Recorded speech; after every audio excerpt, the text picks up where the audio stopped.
Your Dad's Bet Baseball Rookies and Prospects You May or May Not Have Heard of episode is brought to you by Hall of Fame Bets, HOFapp.com, or if you're under 30 and you only watch YouTube videos, there's a QR code for you to scan. We use Hall of Fame Bets for everything. We're not just saying that. In fact, I was just looking at my phone and noticing that I have a bunch of NBA plays tonight. I don't even watch the NBA, but I've been winning on the NBA because of Hall of Fame Bets. I've just been able to do a lot of good research. And for us, we use them for baseball, both on season and off season. They have deep player ratings, all the stats, a lot of good compliments for handy graphs. Every single sport is covered, even soccer. I mean, next week is not going to have any NBA, so you should probably look at betting some soccer. Hall of Fame Bets, use code DADS, 50% off, 7-day free trial. We love them. They sent CJ and I t-shirts and polos, and mine got lost in the snow somewhere outside. CJ got his, so I don't know what to think about that, but we will figure it out. And with that said, welcome to the show. Javon, we've been talking about you for episodes. If someone's listening, and we're just excited that you're here because this is actually like a really important episode. So how's it going, dude?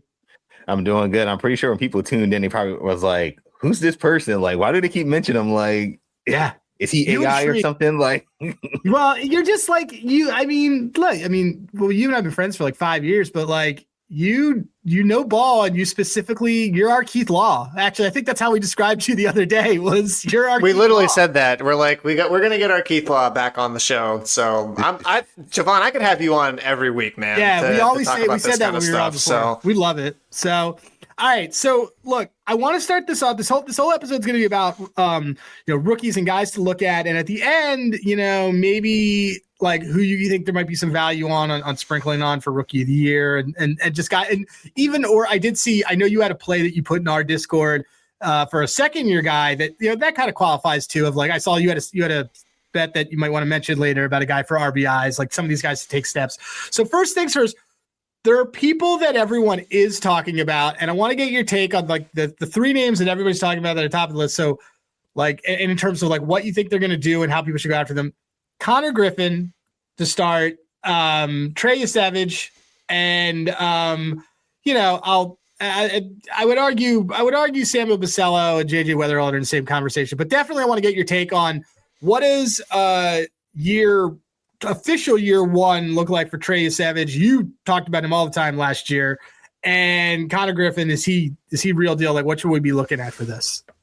Yeah, no. When it comes to Savage, I think we were probably one of the first people to talk about it, right? Like dude, you brought him up. You brought him up, man. Take the bow. I say we as the DVD, right? You gotta. We talked about it like, yeah, this guy could come in September, but you don't really think it could happen. Like you hear it, you're like, man, all right, like he flying through the system, like. Maybe he'll come up, and I think shattered all expectations I think anybody had. Like the fact that he wasn't, for me, I think what was so impressive was he flew through the system so fast and wasn't fazed by the big moments. Like they put him in the playoffs and said, just go and attack, which is smart because a lot of these teams and hitters that he faced, they didn't have the book on them. And that works so well for young pitchers. You don't have the book on these guys. You just up there like, you're lost at a lot of times. I mean, he has the heat, he has everything that you can want, and I'm excited to see what he can do now with a full year under his belt. Like obviously, I think teams are going to have a little bit more that they can kind of work with based off of what he did in the postseason. But I think the sky's the limit for him. Based on what we saw this year, I mean. I'm not going to say like obviously like Cy Young, that's like super far away, but if he picks up where he left off in the postseason, there's no reason to think why maybe he's an all-star in the next couple of years. Like I think he has that type of stuff where you're looking at number one, number two, type stuff in that Blue Jays rotation, even though they still got, Goffman and Cease, like Barrios, who I think he's back and he, apologized, I think today when he talked to the media about, leaving the team, but having a young arm like that, I think is just going to be amazing for your Savage. And Connor Griffin, I think this is the most interesting case of just like the market is just like super like jumpy on him. Like I think Caesars had him like 5-1, and it's just like I get it, right? Because he's the number one prospect in baseball. However, he's 19 years old. He's 19 years old. The Pirates, as you guys have talked about, they actually have a lineup this year. Like it's not just like a bunch of dudes. Like they actually have like a bunch of like good hitters, like to where. Hey man, I'm just gonna say, Javon. You know who was 19 years old and was pretty good when he first came up? That'd be New York Met Juan Soto. So if Connor Griffin is in that camp, which people are saying he is the kind of this next sort of Mike Trout level prospect. Juan Soto was 19 years old, 207 days when he made his major league debut, and he was an immediate impact player, like coming up within the first season. So, he's a game changer. Well, first of all, for me on him, I didn't realize his name was Foster until like I kept looking at every single one of these books. I'm like, who's Foster Griffin? And then I finally realized it's the same. It sounds way better. Foster sounds like, a 60-year-old dude in Michigan who's playing this. So I guess it's safe to say. So both of these guys are in that short fave. CJ, who's got the shortest odds for NL Rookie of the Year? So we got to talk about NL and AL. So yeah. I know it's Trey on the AL side. That's why AL it is plus 325, and on the NL you've got Nolan McLean, who we saw quite a bit of in the final month of the season. So I'm kind of interested. I mean, I guess Javon on like because Nolan McLean was a top 100 prospect before he was called up, but then like. It went from, the 50s sort of level. I mean, Brandon Sprout was the higher touted prospect as a righty in that organization. Mm-hmm. So everybody was kind of waiting on him. And McLean came up and was like, whoa, this is the guy that actually has the real stuff. Did you have an opinion on McLean before he came up? Do you think that that's justified, that he should be the favorite in that market in the NL? Yeah, I think so. I think when you just look at that NL market, I think there's a lot of like uncertainty, like uncertainty with a lot of guys. Like obviously, like we talk about, the Connor Griffiths. I think you have Crawford's up there. Yeah. JJ from the Cardinals is, I think, Chandler the guys that are giving spotlight who should be the opening day starters, or they've like strongly indicated types of thing. But that's, by the way, you just described two completely different profile players, which is really like we'll talk a little more about. But keep going, because I wanted talk more on this on McLean and just some of the hypes on these guys.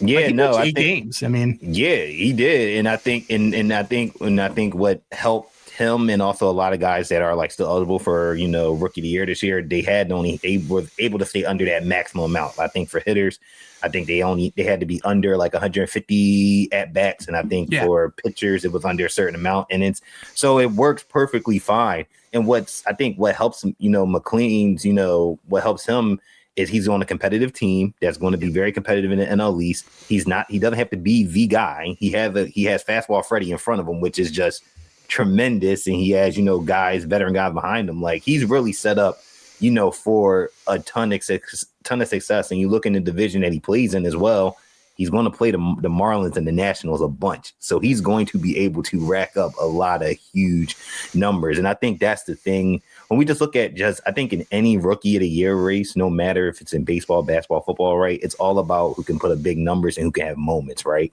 And I think McLean is set up to have those moments. You saw it last year in a playoff race. Again, like them and the Blue Jays and even the Red Sox, they did something very unorthodox, which was we're going to throw these young guys out there in the playoff race, and you either going to sink or swim. And he swam. And pitcher rookies too. That's a good point you brought up, Javon, because like when you have the pitching rookies, like you look at Mizralski last year, which I mean, Berg and I were very skeptical from the start on the Miz. I almost bet his case last night, but we'll talk about it later. So, but Miz came out. He had, I think, like 3 good starts, and one of them was against Skeens, where he pitched extremely well. Skeens was like. Skeens, I think, gave up like 2 runs or something, and it was like totally mid performance for him. Right. But Miz obviously got the better of the start, and he was like minus 700 for NL Rookie of the Year, like something crazy after that. And then obviously he got hurt, he tailed off. So I think like when you look at the rookie pitchers and you're trying to bet like a Rookie of the Year market, they're much more volatile. Like you can win that award on a small sample size, but you look really good in that sample size. Like you said, Javon, you have a couple of big moments. Whereas as a hitter, you need to rack up volume. Like last year, I felt like with at least the NL Rookie of the Year. I mean, Berg and I were both on Drake Baldwin. Good no, he player. Was too. Javon was on him too. All right, so Javon, we're all on. Great. This is the Drake Baldwin party. I don't know how we won that bet. Yeah, right. But exactly. But that's my thing. Is like, as a batter, I feel like you need to have sort of almost like a Jordan type of year, or it's just kind of like we're not really sure who to give it to, and this guy has had a lot of at bats and been productive. Like that's sort of the formula to win it when you're a batter in the Rookie of the Year piece. So I just when you're kind of looking at those markets, it's a lot different. Yeah, and look in the AL, right? In the AL, it was like everybody was hype over, Christian Campbell, right? Christian Campbell, he was the guy, right? Now after April, they don't even have a position for him now. And then what happened? Nick Kurtz just comes out of nowhere. Nick Kurtz had that, and then he was minus 700 the rest of the year, and it was just like, and it was July or whatever that happened. I was like, wait, before home run game, yeah. That was So I guess let's kind of move down then moving like down, like using the Rookie of the Year stuff as a way to get there, as a way to kind of look at this. Are there guys that like people aren't necessarily paying, or actually like, is there a division that you're kind of excited about? Like for me personally, NL East, we kind of talked about it a little bit, but you got Nolan McLean. Jonah Tong, by the way, is also still good and is in there. Future friend of the program, big fan of you. Harry Ford is on that Nats team. Yes. Justin Crawford is going to be. I don't know who the Braves. Do the Braves have anybody? I don't even know. But I don't think so. But we know Braves farm system is a little light. Yeah, I mean, but you've got Painter obviously on the Phillies that we've been kind of waiting. Yep, we've got Aiden. We've got. I mean, Carson Benj is going to be competing for an opening day roster spot on the Mets. There's a lot of guys that are in that division that could have a big impact this season. Are there like a couple guys that just you haven't heard a lot about that you've heard? I mean, I know like CJ and I, we don't have a lot of like we're actually using this to kind of lab out our Rookie of the Year stuff. Like he and I are both really big on where I forced him to be really big on like Robbie Snelling and Thomas White. Well, like the angle on those guys is just that like it's a Marlins team that he and I are relatively high on just based on just how their makeup is. And once Ryan Weathers got traded, there's openings for them. These are guys that are going to get and pitch there, and like Thomas White looks like Randy Johnson, but left-handed, and like Robbie Snelling looks like Nolan McLean would give a run for his money too. By the way, he looks a little like 6'2" versus 6'7". I mean, like early RJ. Yeah. Well, I mean, I have a bet I like on Nolan McLean at the end that I'll tell you that I think you'll like. But yeah, Javon, who are some guys that you're kind of that people aren't talking about that might be worth like peering into? I think a lot the three guys that I'm looking at, I don't think they're necessarily plays for this year, but I think guys that I think by we get to like trade deadline into the summer, you're going to be like, oh, like this guy's now like he might pop up in trade rumors, or you'll be like, oh, he's actually on the cusp of like he might. You're basically, by the way, the trade whisperer, because everybody who you mentioned as a prospect last time, Harry Ford, what's his name? Eduardo Tate. Yeah, all got traded. Like as soon as you mention their names. So be careful with what you say here. And I still feel hurt about Eduardo Tate being traded. Like I was. Yeah, well, he's also really young. There's a lot. Yeah, I know. Yeah, I think that trade still worked out for the Phillies so far. Yeah. But anyway, sorry. You were saying that. Who are some of the guys that you're kind of looking at? For me right now, I'm looking at Zaire Hope from the Dodgers organization. He's 21 years old, lefty. He's not on any market yet because he's only in double A. Right now, he ended the season at double A. Lefty, arm, power, speed. Like we talked. I think Berg, you might have tweeted it like a couple weeks ago about River Ryan. Just that whole. He's Dodgers my boy. I love River Ryan. Like everybody, beats up on the Dodgers for spending money, but it's not like they are not cultivating talent, at the same time. So I'm looking at Zaire 70 Hope. Run grade. Jesus. Yeah, like he's legit. I know everybody I know everybody is familiar with the other prospect in the Dodgers organization. I think his name is Keyshawn George, I think, or something like that. He had like 100 steals last year. Like a lot of people think he could be like that Chandler Simpson type prospect. But for me, it's Zaire Hope. Last year, he ended at AA Tulsa, 316, 771 OPS, 2 doubles, 5 RBIs, but only 6 games. So a very small sample size. I want to see how he can do, in a bigger sample size in AA, because as we know, AA is more so the proving ground. Yeah. In the minors than AAA. AAA is just kind of just. I mean, he's 21, so he could probably get up sooner rather than later, man. He's 21 in AA. Second ranked prospect him to DePaula. DePaula, and DePaula was just at the Futures game too. Mm-hmm. I see Quintero on here too, but he's way off. 70 run grade with a 60 power grade. Wow, he's basically built like he's like O'Neal Cruz. He's like. Yeah, he's legit. That's someone that I've been keeping tabs on, since last season. So I'm looking at him. Obviously, I think everybody, and I've seen his name pop up on markets, but I don't think it's a great bet right now because he's still so very young. It's Jesus Mate. I know a lot of people are very high on him. Yeah.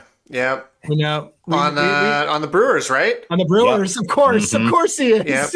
Yep. Yeah, dude. He's he's like, he's what's funny about Jesus Mate is that he profiles like Jackson Chourio. Like he's like that team is, and that's literally what his MLB pipeline profile said is like. Yeah. He looks like he's a 30-30 guy. Like he absolutely has that kind of ceiling. Like I easily. It's just the thing with him is he's just so young. Like he's still only I think he's like 18. Yeah.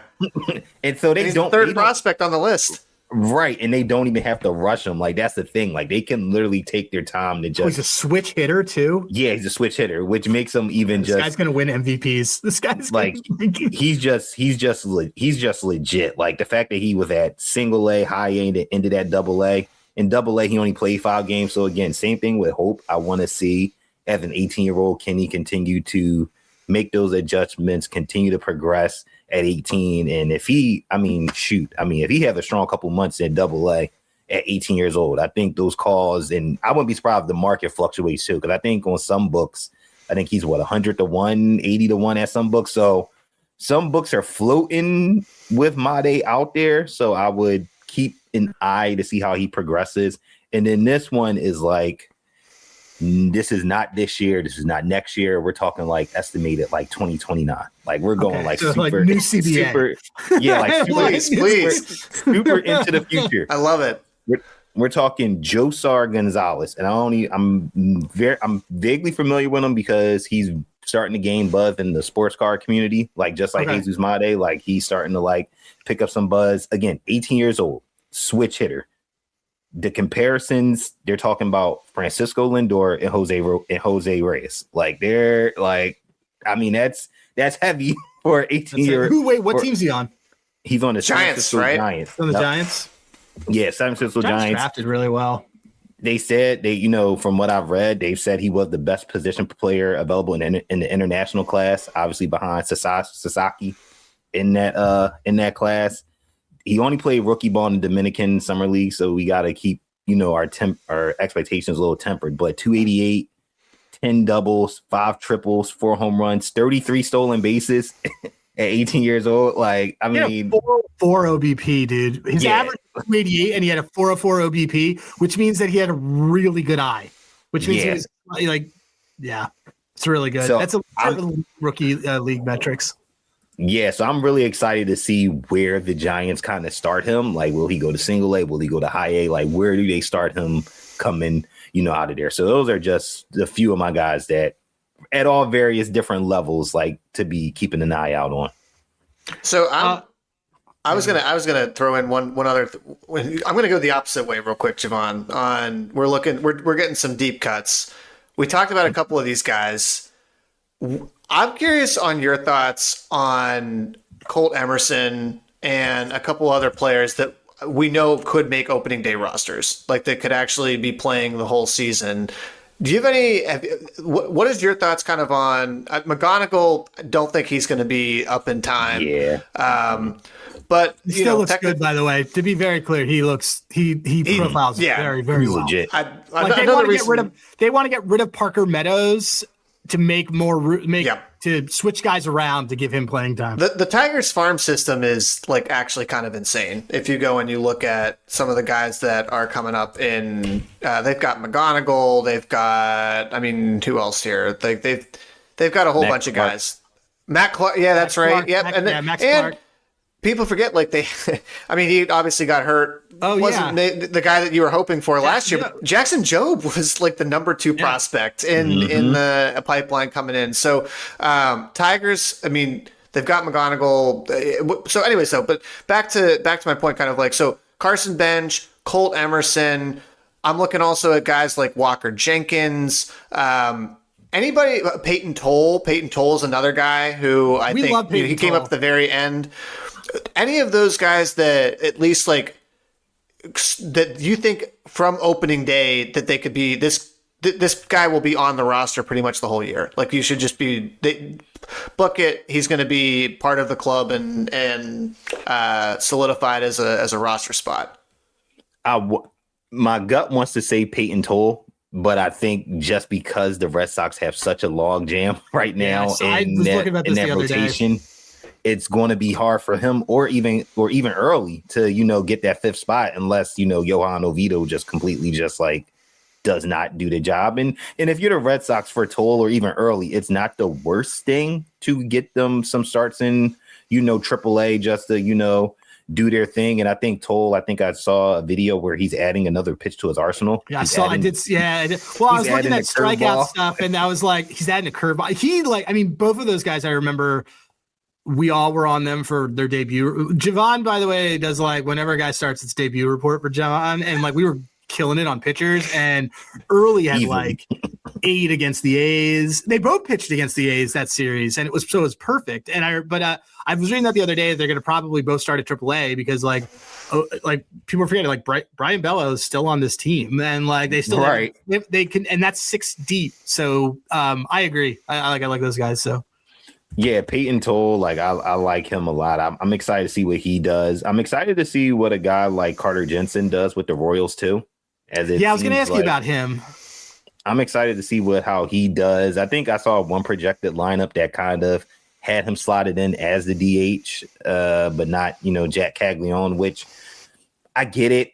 Jack didn't have the best, rookie season for all the hype, that he has, but Jack can obviously pick it back up again if he has a very strong World Baseball Classic, which I would advise people to be careful with that, because I think obviously because we will probably see a lot of veterans, but also young guys, rookies of that note, filter their way through the World Baseball Classic. I probably would advise people to just keep an eye on that, just because markets, I think, will fluctuate and kind of overreact to a guy doing one thing or overreact to a guy not doing another thing. So I think those 2 guys, I think they can, honestly, make, an immediate impact. And I'm really, and this is probably, I know a lot of people like Sal Stewart too with Cincinnati, with, what he showed. I think there's a lot of guys, and I'm even excited to see what the Japanese players do this year, because I feel like they've quietly gone under the radar this year, just even though they all have 1-year deals,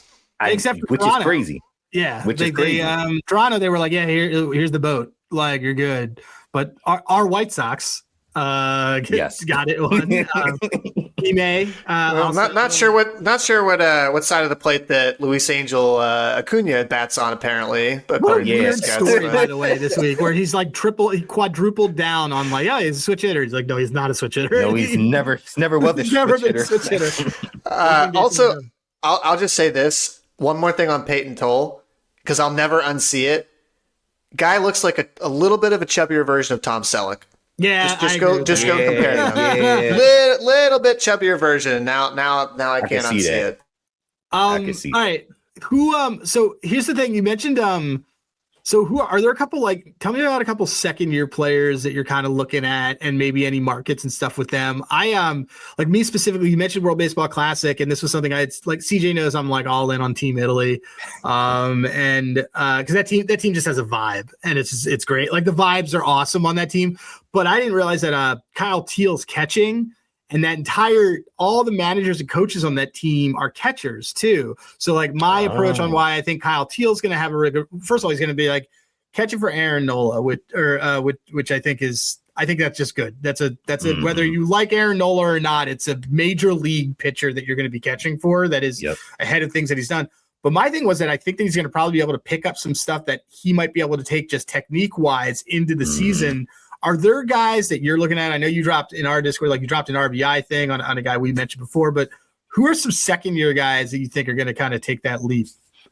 Second-year guys, I mean, obviously I'm interested, even though this guy's not a second-year guy because he played a little bit last year. I'm obviously interested in Basayo to see what he does because well, he's a rookie. He's technically, he's technically a rookie, but like I'm excited to see what he does because I think CJ loves him. That's one of CJ's dudes. Yeah, him and Merrill Kelly. I don't know if he's a dog like Merrill Kelly. We'll see. But yes, I do have a little bit of a man crush on him. But second year guys, Drake Baldwin. I think I'm really excited to see what he does in year 2. I think he showed immediately that he's not only the present but the future behind the plate for the Braves. I think I took his RBI prop on DraftKings. I think it was 70 plus at like plus 120. I love that play. I thought that was a really great play. Which I thought that was like, I was like, are you kidding me? Like he had, I think like cleanup. He's batting cleanup. Right. And I'm like, he had 80 something last year with, 19 bombs. And it's like, you look at the lineup that he's playing in, he's going to get RBI opportunities. Like he's got Acuna in front of him, Profar, Olsen, Riley, like any of those guys gets on base or they pitch around him, he's going to have opportunities in front of him to do damage. I think he hit over 300 with runners in scoring position last year with, I think, 5 home runs and 56 RBIs. So I really like Drake Baldwin coming into this second year. I'm trying to think who else in the second year that I'm really looking forward to. What do you think? What about I guess it's not really a second year. It's like his second two. But what's your take on Junior Caminero? I really like Junior Caminero. Even not in Steinbrenner. That's where it gets me a little bit of pause. And because I think his home run market was at 36, 35, I think around that. We looked at it and it wasn't really long enough for us just based on the home and road splits. But he's also a guy where like he could come out and hit 55 home runs and pick out shit. Yeah, like that's easily, right? I could see it. His stroke is real good. Like it's like great. His pull swing his swing is beautiful. I just the road splits really scared me off. Yeah, and I think Caminero is like super underrated. Like it's amazing how a lot of people don't talk about him. And granted, I get because he plays for the Rays, and like y'all said on the pod the other day, like it's just the Rays are a bunch of NPCs. Like you just don't know. Like yeah, I mean, he's not gonna have any lineup protection. Like it's they're gonna be able to attack him in such a different way on that team because like Chandler Simpson's batting right behind him. Like what are you doing? Right. And Chandler Simpson, you're just hoping that he gets on base by any means necessary. Like, but you're not. Right. He's not going to put the ball in play and get into the gap. Like he's more so infield. But I really like Caminero. I think I think he's super underrated. I'm interested what the numbers look like in the Trop because I think a lot of those Rays hitters, and I would even say like the Athletics hitters, a lot of them benefited playing in smaller minor league-esque parks, which is fine with me. I enjoy watching Rays baseball outdoors. Like it was great not watching the game, seeing it in the Trop. Like, and they took advantage of it. But I'm excited to see what Caminero does this year. I think he can have he can have a really good year. I think he can. CJ, you got any other guys? I was gonna say. Well, I was just looking up my boy Basallo there because I wanted to see to your point, Javon, if they had him listed for any RBI bands or markets, and he is not up on any of the ones that I have seen yet. But what about Bryce Elgin? Man, that's another guy. So I kind of want to use this to like, we should ask Ron, like, Javon, hey, like, what do you think of these guys? Like, because I have no idea what to make about Eldridge other than I know that Eldridge was actually one of the sticking points in the Devers trade. The Red Sox asked for Eldridge initially, and the Giants were like, no way, you're not getting him. They're like, we'll literally trade you any prospect but Eldridge. And talk about guys that are in that camp of like the team is actually depending on them to make some real contributions to a team that's going to look to compete. He's on that list. Like he's going to be given that opportunity to try and contribute right away because they actually need him.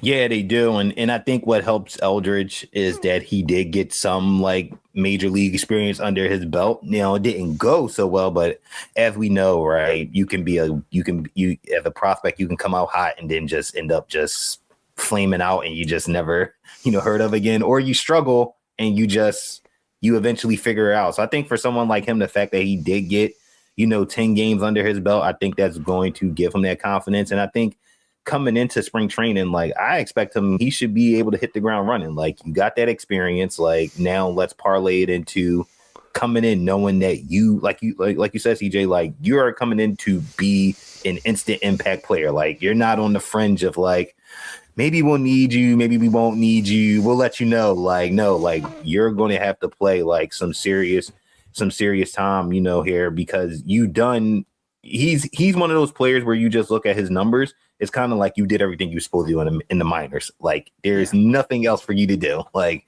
it's literally majors or bust at this point. Like we can't sending him back down to AAA at any point in the season, unless it's for injury, will be looking like a disappointment. Because it's like that's kind of like what they did with how the Diamondbacks did with Lawler, who's awesome, and they just don't have a role for him. And now they're into the outfield. Yeah, like, that's like another guy. Like he's still, by the way, eligible for Rookie of the Year. Like he's for like the 5th straight year because they just didn't have a role for him. So I mean, I guess like kind of turn this because we could go through all the guys like all day and talk about things. But is this something that you're betting in season? Are there any long shots that you're like, just do it now and sprinkle on it now, or like, just have it in pocket. Like we did it with like the Thomas White and the Robbie stuff. Cause like, they're probably not going to be on, but we just feel like their ceiling's so high that like Thomas White, if he shows up in June, he could K 11 people in his first start and like have this like Mark Pryor, and the market shifts. Situation. Market's completely shifts. And then he's on the roster the rest of the year. And then it's like, it's over. And so, and we have him like, we have him very long at 71, but are there any guys that are on this list, even in the middle, that you're just like, look, they're going to get reps. They're worth looking at on here. Yeah, no, for real. I'm gonna, and this is my guy. I'm going with Harry Ford. I'm sticking by I love it. I'm sticking by it. Back-to-back catchers is the one thing that scares me. But tell me about it. Tell me more. Yeah, on teams that don't make the playoffs, but yes, on teams that don't make the playoffs. Yeah, premium doesn't position help. now. Doesn't help. I just believe that I think at 75-1, like it's worth a sprinkle because everything that I'm reading just from national reporters online is that they expect him to either be the starter or like really give like Keibert Ruiz a push, for that starting catcher job, because it seems like Keibert Ruiz, just from the vibes, is just like he was injured for a lot last year with the concussion, and just his performance the last 2 seasons just haven't, gone well. Oh, you can run all over him. He's just, yeah. And that's the same. And the thing is with Harry Ford is almost like they know, everyone knows he has the offensive skills, but what can he do defensively as a catcher? Like, will those catcher skills, catch up to him? So I think at 75-1, I think what hurts him too, obviously he's going to be away for the World Baseball Classic, but this could be a case where if he performs in the World Baseball Classic, that market could shorten, because I think that's how everybody got first introduced to him a couple years ago. And the first time it was like, well, who's this catcher like for Great Britain that's like hitting everything, over the yard, and like, where does he play? Like, he's played for the Mariners, and obviously the Mariners didn't have the space for him because of Cal Raleigh. So I like Harry Ford 75-1. Obviously, I think Painter 30-1 is not a horrible decision because I think, like we talked about earlier in the show, if Painter has a couple good strong outings, that number is shortening really quick. And I think now this will be his second year removed from Tommy John. I think people's concerns about what happened in AAA, I think, were valid, but it was only a year after Tommy John. Yeah. Like, I think now him having that second year, I think that's where we see the painter, that was promised, almost compared to like football players when they come off like Achilles injuries and like ACLs. Like that first year, they're not really like the same guy. They're almost like a shell of themselves, but then year two, they hit the ground running, and the Phillies are going to need Painter to kind of show up because of just where the rotation is right now. And then another guy, he's about 40-1. I'm really interested to see how he fits into the lineup. Is the password and Pirates. Like I want to see how does he fit within that lineup, because obviously his stint with the Red Sox and briefly didn't go well. Like he just was striking out a ton, which was, great if you played the debut report on his strikeouts. But also Christian Campbell was too, which says more, I think, about the Red Sox coaching on the team. Yeah, development of hitters that they just don't have it. So I think he's going to be very interesting. And even like I said, they just have a lot of hitters. Like they actually have bats in that lineup. Reynolds, Ozuna, O'Hearn, Lowe, the Hebrew Hammer himself, Spencer Horwitz. Yeah. Like they leading off in some projected lineups. I'm excited to see what he can do. I think him going to Pittsburgh, I think, was probably the best for his career, because I think he'll actually get that playing time. If things were to go south for the Pirates and they got to start selling off people, you just have a young guy, you just slide him right in, and he can get all the reps that he needs, to do what he needs to do. I got one more long shot. Yeah, that I wanted to bring up and also get your opinion on, Javon, which would be, what about Jet Williams at 55-1? So Jet Williams, okay, part of the fastball Freddie trade. Profile, first off, from just a like physical standpoint, media is going to lap him up because he's 5'7". He's like this just like missile that comes out, but he actually can hit for some serious power. Last year, 828 OPS. He still had 17 dingers whenever he was in, I think, was he in AAA whenever he had that? But he's prospect ready. It's also somebody that the Mets, he was a first round pick. The size has never necessarily been a huge issue, and it's somebody that the team has been kind of looking to promote for a long time and been touting. Again, last year coming into the season, him and Sprout were kind of one of the 1 and 2 prospects. Yep. Goes to an organization that obviously has a great history with, Isaac Collins, as Berg and I joked about a bunch last year. Yeah. We're just like crapping on the Brewers this episode. Well, Trevor's episode's coming up. Don't worry about That's true. So, but Isaac Collins was a Rookie of the Year favorite and kind of similar profile in that case. So I think just going literally just because he's a Brewer, he's small, he's gonna, I think, like, people are gonna be like, oh shit, he actually can like hit for some serious power and he's super fast. I think he's kind of fun at 55-1 as a long shot there, especially in some organizations. I wouldn't really be buying it, but the Brewers are definitely one where I would rather bet him, even though we just kind of glossed over or how we really like Made. In terms of who is more realistic to win it at a long shot price, I'd probably go with him. Oh yeah, easily with Jet Williams. Like if he can, like you said, he has the power. And then if you can rack up those stolen bases, like that's gonna help improve his case even better. If he can come out and get 20, 30 stolen bases, that puts him on the radar. Like, oh, so this guy this guy can not only hit for power, he can get on base, he can steal bases. Almost like if he can have the impact of like what Jackson Churio did have in his first year, like that could really set the tone. It's the right team for him to do that. Exactly. Like that team doesn't bomb. So you guys are making me realize, and this is another thing why we love doing these episodes, because it kind of helps us lab that we probably do want a Brewer in the portfolio for Rookie of the Year, just because the floor is really high, because you don't have to, like, they're going to get all the credit for this small market team that inevitably is going to win at least 80 games and miss the playoffs, hopefully, and have the NL Cy Young in Brandon Woodruff. But I think it's a good call out. there's two guys that I want to ask you about, and then we'll wrap up and done. 2.5.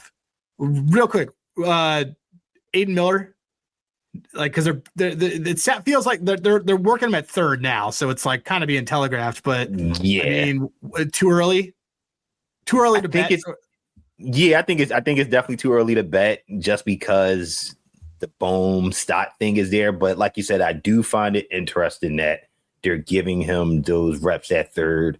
I think even at second too, right? I think they're giving him second and third. But also in their defense, Bohm's the last year anyway of his contract. So like either way, it's just sort of it's a contingency plan there. But his power metrics are incredible. Like his I was reading the other day, he has a 98th percentile on pitches that were 98 miles per hour or faster in terms of hard hit rate. That's absurd.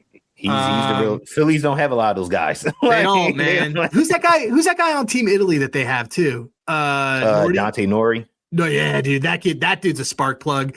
That guy, I saw his draft. Andrew sent me his draft tape, Margolic, and he was like, yeah, this is a good pick.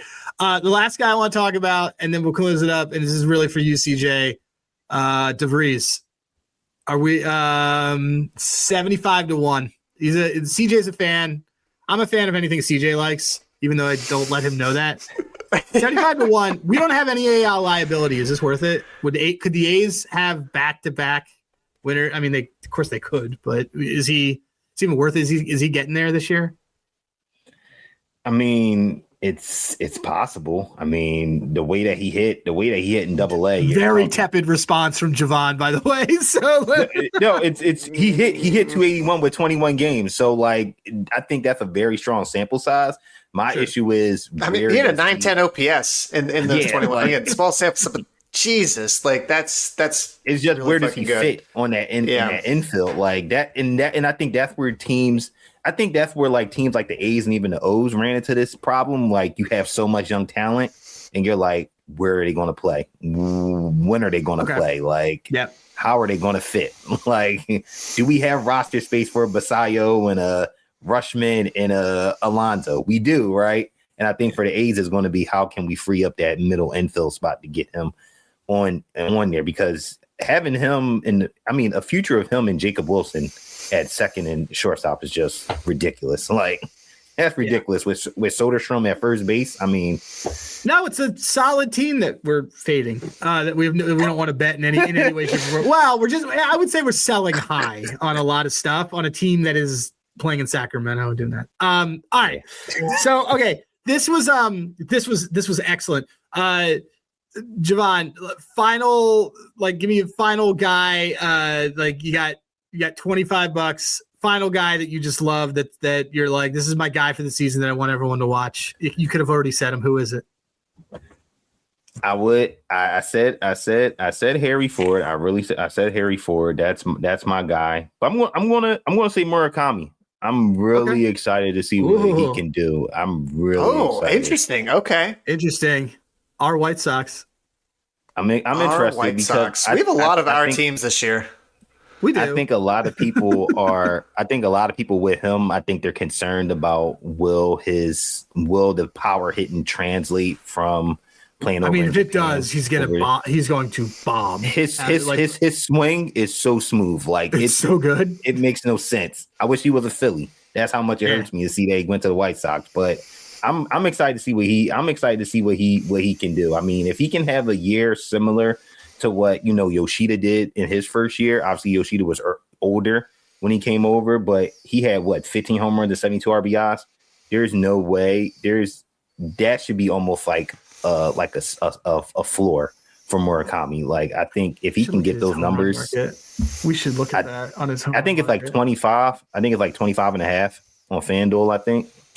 That's not bad. That's I want to take a look at that. All right, that's good. Awesome. I have a lot of guys that I'm just looking at then. CJ, your final, here's a final guy that you're looking at. You may have mentioned or didn't, and we'll wrap it. Oh, man. Well, it's so funny because I was actually just looking at rookie Japanese players, and I was like, what did Hideki Matsui do in his first season when he came over? And he was a 2.3 WAR player. He had he had like a 20 and 90 season, didn't he? He had 106 RBI his first season with the Yankees, which also just tells you like how fucking loaded that team was in the early 2000s for him to have that. Crazy. I think the only other guy I just want to highlight, and we sort of hit on it in the Pirates podcast. Maybe I'll actually just do it as a just twofold here, which is one is Bubba Chandler, which I think is not being talked about enough. With Skeens there, Jared Jones coming back this year, but Chandler was like really good out of the pen coming at the end of the last season. I think that was also a good experience for him. He's going to have a big role on that team. And I'm also the only other guy I'd throw out there, just similar to the Brewers as an organization that seems to just be able to find guys, is Bazana from the Guardians. He was the number 1 overall pick. Yep. He, is starting the season in AAA. We're going to probably that's another team that's going to need contributions from him early this season.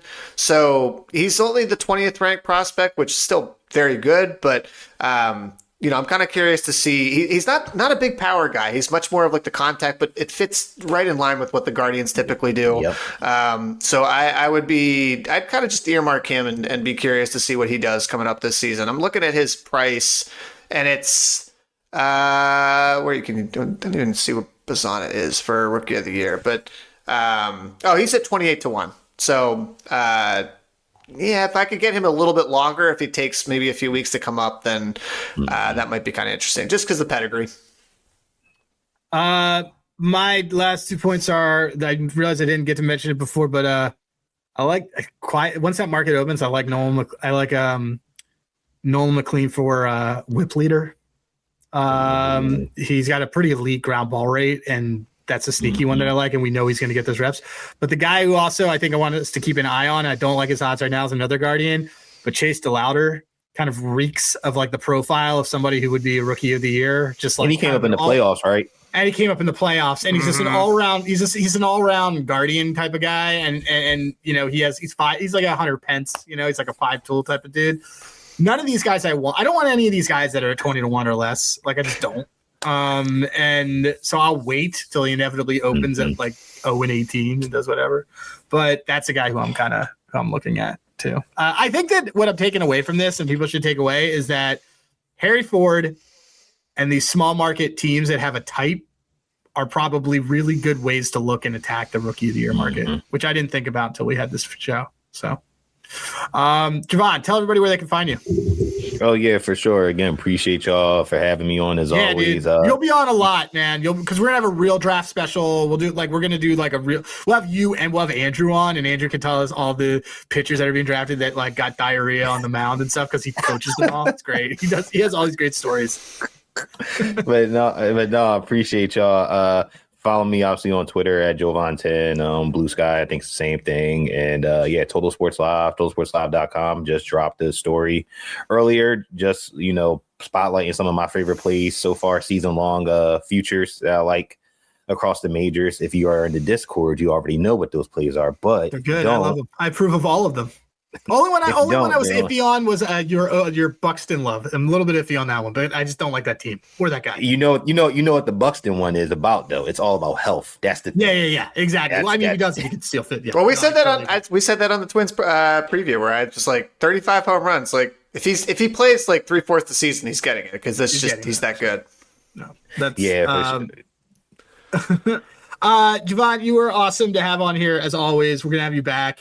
This is also like a nice little change and a good lab for all of us. So for Javon, for CJ, Spencer, again, Hall of Fame Bets, our sponsor. Use code DADS, hofapp.com. Again, use them for all sorts of stuff in terms of research of players. I just looked and I won all my college basketball first half totals that I found on that site. So that was great. I can now throw these on various Rookies of the Year.